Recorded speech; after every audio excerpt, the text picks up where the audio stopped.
To make films like this that are very culturally specific, English stories set in an English city, it's great. By now, I thought I would have had a little baby to love with the chiseled-jawed love of my life.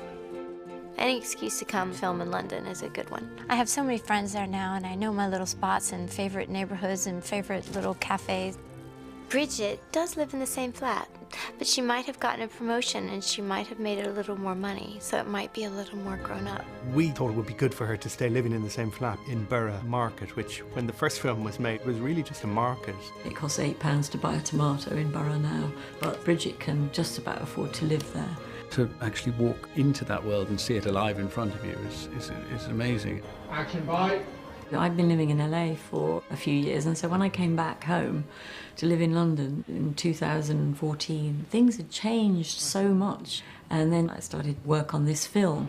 And so it was vital for me to try and bring in all of that, how architecture had changed, how London was much more cosmopolitan. It's interesting watching this film and then watching the first one, because, you know, in the last 15 years, the city has grown exponentially, like where she lives in Borough. The good bit is they've built this beautiful building called the Shard, which is a major skyscraper. The bad bit is they've built a train line right by her flat. The trains literally rattle in two directions past her windows. We thought that felt exactly like Bridget's character, that just as she gets her foot on the property ladder, they build a train line right by her bedroom window. She is on the property ladder in London, which is nearly impossible for anybody to achieve, so good on her. But it's still familiar, and I'm glad that that was a decision that they'd made, because I think part of what is so appealing about revisiting a Bridget Jones experience is revisiting her world and her friends and her family, and that familiarity, and it is all there.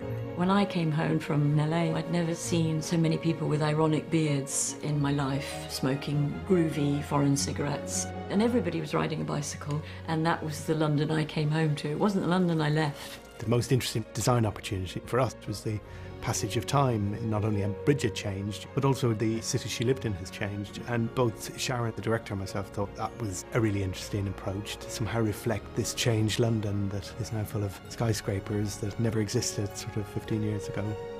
That's the joy of London. It's kind of complicated and confused and gorgeous and very romantic.